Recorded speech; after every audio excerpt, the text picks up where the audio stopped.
ఇప్పుడు ఓంపల్లి సుధీర్రావు గారిని మన సభను ఉద్దేశించి మన కుటుంబాన్ని ఉద్దేశించి వారి స్పందనను కూడా వారికి జరిగిన సన్మానానికి సంబంధించిన స్పందనని వారి జీవితంలో వచ్చిన ఒడిదుడుకుల్ని అన్నింటినీ కలిపి 2 నిమిషాల్లో మాట్లాడాల్సిందిగా కోరుతున్నాను. శ్రీ గురు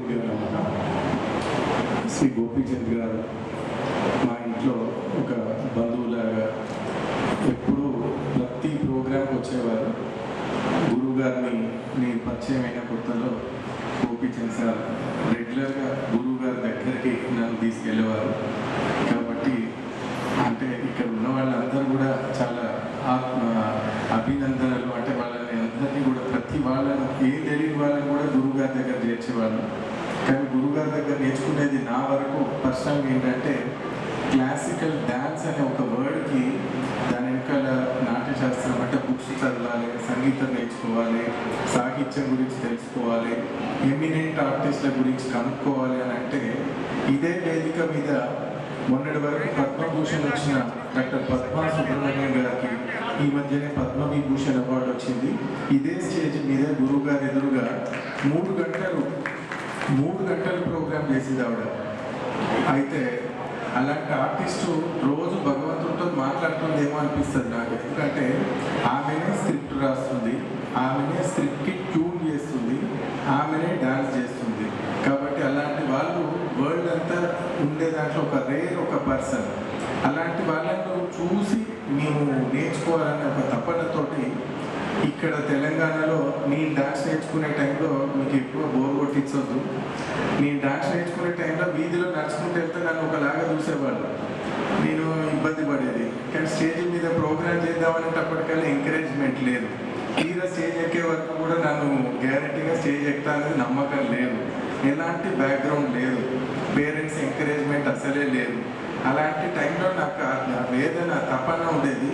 భగవంతుడు ఎక్కడో ఒక చిన్న అదృష్టం ఏంటంటే ఈ శరీరము ఇంత పెద్ద హైట్ ఉండేసరికి నేను లెజెండరీ పర్సన్స్ అందరితోని హీరోగా, విలన్గా ప్రతి ఒక్క క్యారెక్టర్ని వేయగలిగాను.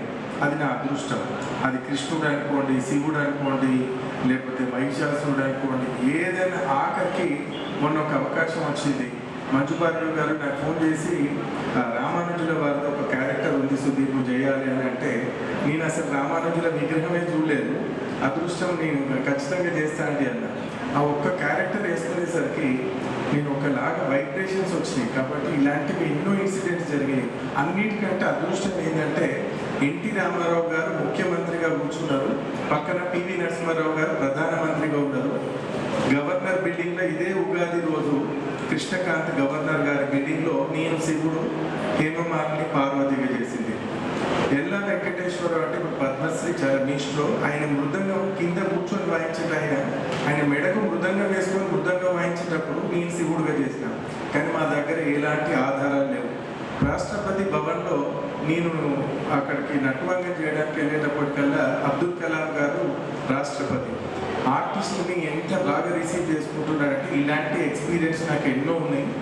వరల్డ్ అనే కంట్రీస్లో నేను పర్ఫామ్ చేయడం కంటే నా అదృష్టం బాగుంటే నేను చిన్నప్పుడే సంగీతం నేర్చుకున్నా. సంగీతంతో పాటు నటువంగం చేసేది. ఆ అదృష్టంతో చాలా కంట్రీస్ గవర్నమెంట్ ఆఫ్ ఇండియా నుంచి నేను రిప్రజెంట్ చేసి వరల్డ్ అనే కంట్రీస్ తిరిగి. ఇవన్నిటికంటే ఆనందం ఏంటంటే నేను హైదరాబాద్కి రోజు ఇక్కడి నుంచి పొద్దున భాగ్యనగర్కి, సాయంత్రం శాతవాళ్ళకి రిటర్న్ అయ్యేది. తెలుగు యూనివర్సిటీలో BA, MA 5 సంవత్సరాలు నేర్చుకున్నాను. రోజు రన్నింగ్ ట్రైన్, మళ్ళీ రన్నింగ్ ట్రైన్. ఒకవేళ కింద పడితే బతుకు బస్ స్టాండ్ అయ్యేది. చెప్తున్నా ఇలాంటి ఎక్స్పీరియన్స్ ఎన్నో ఉన్నాయి. ఆ యూనివర్సిటీకి ఈ రోజు వరకు కూడా అది ఫైనాన్స్ కాలేజ్. ఫైనాన్స్ కాలేజీలో సౌత్ జోన్ చెన్నైలో జరిగిన కాంపిటీషన్లో తమిళనాడు, కేరళ, కర్ణాటక, ఆంధ్ర, అప్పుడు ఆంధ్ర 2 రాష్ట్రాలు కలిసి ఉండేది. సౌత్ జోన్లో నాకు ఫస్ట్ వచ్చింది. మళ్ళీ నేషనల్స్లో బిర్లా ఇన్స్టిట్యూట్ రాంచీలో సౌత్, ఈస్ట్, వెస్ట్, నార్త్ అన్ని స్టైల్స్ మీద నాకు ఫస్ట్ వచ్చింది అప్పుడు ఆ రోజుల్లో. అంటే ఇలాంటి ఎక్స్పీరియన్స్ని నాకు ఎన్నో అంటే వాటి కాబట్టి నేను అన్నీ ప్రిజర్వ్ చేసుకొని పెట్టుకొని పొద్దున్న లేసే యూట్యూబ్లలో ఫేస్బుక్లలో చొప్పించి పబ్లిక్ నన్ను చూడండి అని హైలైట్ చేసుకునే అంత ఓపిక నాకు లేదు ఫస్ట్. కానీ ఎక్కడో ఒక చిన్న బాధ ఏంటంటే ఈ వరంగల్లోనే ఉండి పిల్లల్ని తయారు చేయాలన్న ఉద్దేశంతో గవర్నమెంట్ నుంచి వచ్చిన ప్రతి ఒక్క అవార్డు మా పిల్లలకు వచ్చిందండి. ఈ వరంగల్ పిల్లలకే వచ్చింది ప్రతి అవార్డు. అది బాలరత్న కానీ బాలశ్రీ ప్రెసిడెంట్ ఆఫ్ ఇండియా ఇచ్చే అవార్డు కానీ ఆఖరికి మొన్నటికి లక్ష్మీప్రియ ఇండియాలో అయితే అది ఒక అదృష్టం అనుకోవాలి. ఎందుకంటే కళా ఉత్సవం అంటే కాంపిటీషన్ ఒక మండలంలో సెలెక్ట్ అవుతారండి. మండలం నుంచి జిల్లాకు సెలెక్ట్ అవుతారు. జిల్లా నుంచి నేషనల్స్కి రిప్రజెంట్ చేస్తారు. నేషనల్స్కి రిప్రజెంట్ చేసేటప్పటికల్లా ఒక పిల్ల స్వంతంగా వెళ్ళి అప్పటి వరకు ఎక్స్పీరియన్స్ లేదు. ఎందుకంటే డాన్స్ చేయాలంటే విజువల్గా కనిపించాలంటే జడ వేసుకొని నగలు పెట్టుకొని పూలు పెట్టుకొని కాస్ట్యూమ్ వేసుకోవాలంటే మేకప్ వేసుకోవాలంటే అంత ఈజీ కాదు. తను వెళ్ళి అక్కడ భువనేశ్వర్లో తను ఓన్గా మేకప్ వేసుకొని ముగ్గురు లెజెండరీ పర్సన్స్ ముందు తన ఇంటర్వ్యూలో వైభవ్ ఫేస్ చేసి డాన్స్ చేస్తే తనకు అక్కడ నేషనల్స్లో ఫస్ట్ వచ్చింది.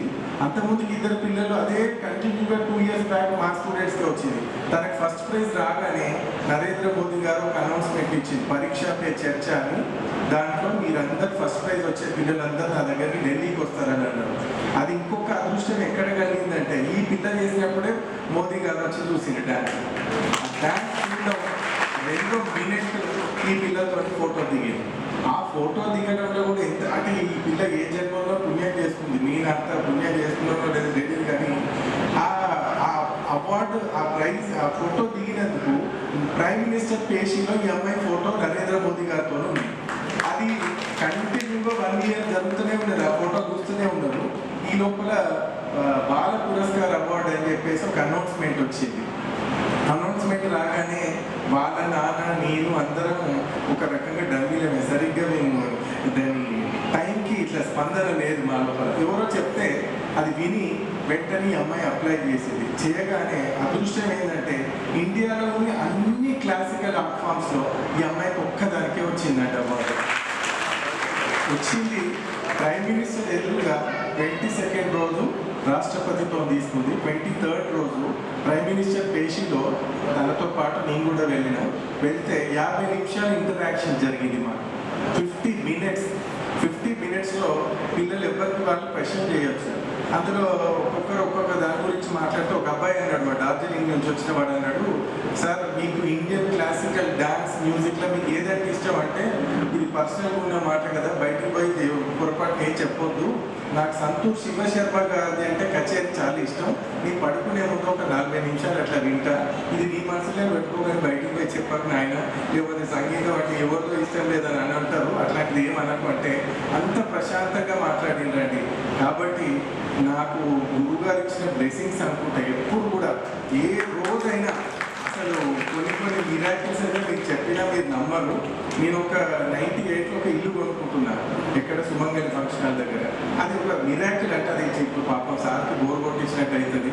అది అనుకోకుండా మా ఇంటికి వజ్రపల్లి కృష్ణమూర్తి సేటు, నాకు తెలిసి రామయ్య సేటు కావచ్చు, వాళ్ళిద్దరు మా ఇల్లు అడ్రస్ పట్టుకొని వచ్చింది. ఎట్లా వచ్చిందో తెలియదు, మా ఇల్లు అడ్రస్ కూడా నేను ఏం చెప్పలేదు. చెప్పకుండా మా ఇంటికి వచ్చి ఆ అడ్వాన్స్ నేను రేపు పొద్దున మళ్ళీ మా ఇంటి ఓనర్కి ఇవ్వాలి. దాంట్లో 8,000 నాకు పర్సనల్గా పంపించిందండి. అది ఎట్లా గురువు గారు తెలిసి, ఎందుకంటే అప్పుడు గురువు గారు ఉన్న బిజీ స్కెడ్యూల్లో నాకు ఆ ప్రవేశం అనేది రేర్. అసలు ఒక సెకండ్ అట్లా కనిపిస్తేనే ఎక్కువ నాకు. అలాంటివి ఎన్నో అదృష్టాలు జరిగినాయి. నేను సత్యసాయిబాబా దగ్గర కూడా నేను ఇంటర్ ఫెయిల్ అయ్యి 3 సార్లు ఫెయిల్ అయి ఉన్నా, 3 సంవత్సరాలు. అది ఏదో రాస్తే ఏం రాసినో తెలియదు, క్వశ్చన్ పేపర్నే 10 సార్లు రాసిన, 37 మార్కులు వచ్చి పాస్ అయిపోయినా, నేను డిగ్రీలో జాయిన్ అయినా. కాబట్టి ఒక ఆర్టిస్ట్కి ఎంత ఆనందం కావాలో ఇక్కడ ఇండియాలో ఈ వరంగల్ నుంచి చాలా సిగ్నేచర్ బేసిక్ చూపించిందండి.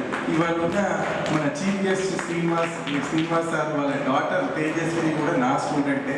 ఇక్కడ ఉన్న అందరు పిల్లలు దాదాపు 80% పిల్లలు మా దగ్గర నేర్చుకున్న పిల్లలు నేర్చుకున్నారంటే ఏదో నేర్చుకున్నట్టు కాదు. నేను వెళ్ళినా అంటే అది గర్వం అని అనుకోకండి, సారీ, నేను వెళ్ళినా అంటే ఖచ్చితంగా గవర్నమెంట్ ఆఫ్ ఇండియా నుంచి చిన్నపిల్లలకి స్కాలర్షిప్ ఇస్తాను. అది ఆల్ ఓవర్ ఇండియాలో ఒక 200 మంది పెడితే 6 7 ఇస్తారు. అందులో మన సిగ్నేచర్ కంపల్సరీ 2 వస్తాయండి. ఎంతమంది పెట్టినా అందులో మన సుబ్రహ్మణ్యం సార్ డాటర్కి కూడా సీనియర్ స్కాలర్షిప్ వచ్చింది, అట్లా 8 వచ్చినాయి. నాకు ఫెలోషిప్ వచ్చింది. ఇవన్నీ వచ్చింది అంటే ఒక అదృష్టం ఏంటంటే గురువు గారు ఎప్పుడు అనేది, నాయన సంగీతం వినరా, సాహిత్యం గురించి కనుక్కోరా, పురాణ ఇతిహాసాల గురించి కనుక్కోరా, కనుక్కుంటే నీకు ఏమైనా జ్ఞానం వస్తుందంటే మా డాక్టర్ స్వరూపరాణి గారు ఉన్నారు. నాకు ఎంత తెలిసినా ఏదో తెలియదు అనుకోని డౌట్ కావాలని ఖచ్చితంగా నేను అప్రోచ్ అవుతా, వెంటనే మెసేజ్ వస్తుంది. కాబట్టి ఇలాంటివన్నీ చేసినందుకు నాకేదో గురువుగారు దయ అనుకుంటా. గోపిచంద్ సార్ లోపల ఆవహించి ఉంటుంది, ఇలాంటి అవార్డు రావాలని, ఇలాంటి పురస్కారం రావాలని నేను ఏం అనుకోలేదు. కాబట్టి ఇలాంటిది ఏదైనా వచ్చి ఉంటే అది గురువు గారికి మీకే జరుగుతుంది. థ్యాంక్స్. చాలా సంతోషం సార్.